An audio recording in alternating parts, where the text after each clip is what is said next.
Itchy leg. Itchy leg. Hi, everybody. Russ of the West Ham Network. Hope you are all safe and well. Happy Tuesday. Quite actually, I didn't catch that.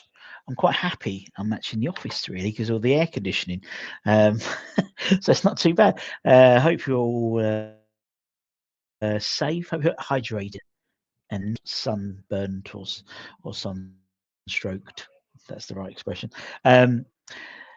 This morning I spoke about my frustration. Why aren't we why don't we find PSR loopholes? Why don't we find creative accounting? Some people said, it's not playing by the rules and things like that. But other clubs do it and other clubs go away with it. Why don't we do it? Why don't we do it?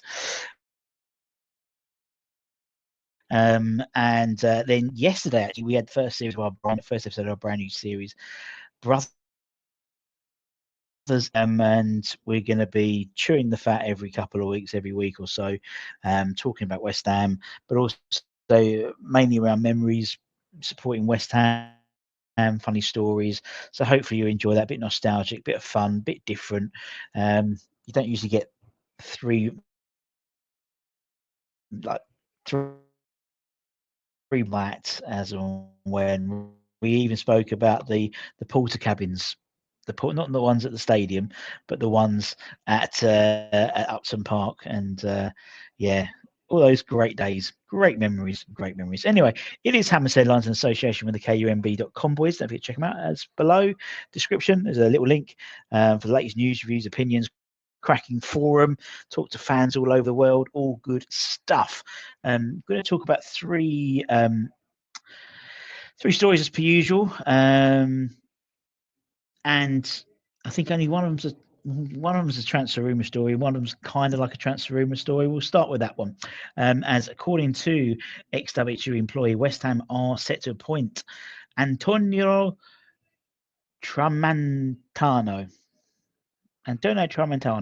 as a scout at West Ham. It's part of the new backroom staff that Graham is putting together, but he is the former chief scout at Fiorentina, and the whole idea of bringing Antonio in, so obviously we've let one Antonio go, brought another one in, but in terms of bringing in Antonio Tramontano is to use his expertise in terms of the Italian market particularly.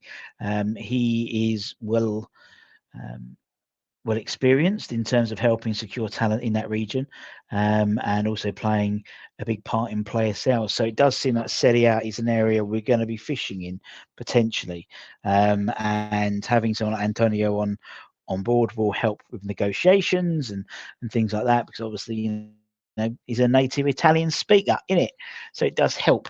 So it'd be interesting to see. We've been linked with a number of Italian players from Serie A, but not as many, I'd say, as the Pro League or even sort of, just trying to think, of the Brazilian League.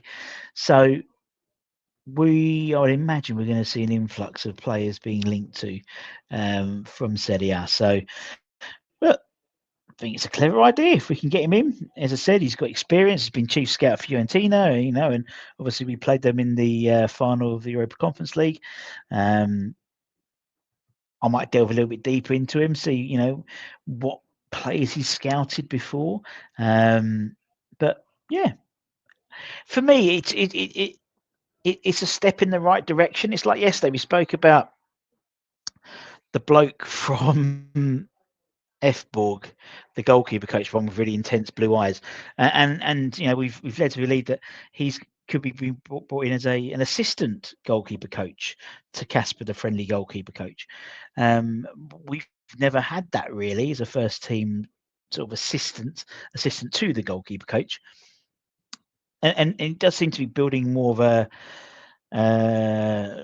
I want to say harem, that's the wrong expression, more of a wider backroom staff, people like Carl McCauley and Maximilian Khan as well. And, we do seem to be adding these extra dimensions, and that can only mean that, we've got a lot more opinions, a lot more expertise. It's not all been centered into one central pot, which is sort of, unfortunately, in terms of who's going to be probably signing the checks. But still, in terms of the backroom staff, it does seem to we are developing that somewhat and bringing in lots and lots of new eyes, analysts, and technical people. So hopefully, it will bear fruit. Unfortunately, doesn't help with the old transfer rumours and all the transfer business in terms of buying players in. According to Fabrizio Romano, West Ham have had a bid of around 20 million euros, about 17 million quid rejected from Slavia Prague for their left back El Hadj Malik Diouf. We spoke about him before, 20-year-old, described as almost like a winger, but playing as a left back, left wing back. Slavia Prague value the player at a higher price, and they're hoping that a number of clubs will come in for him, and that will heighten the cost. A, a strange, a strange one in isolation. There's no doubt. With potentially Emerson moving on, but not quite yet. You've got the emergence of Ollie Scarles.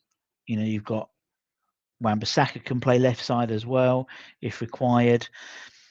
This, to me, with my claret tinted glasses on, may suggest that there has been bids made for players, or there is stuff going on in the sort of the background, because I wouldn't necessarily say left back, left wing back is the priority position for us at the moment, but we have put a bid in for a player.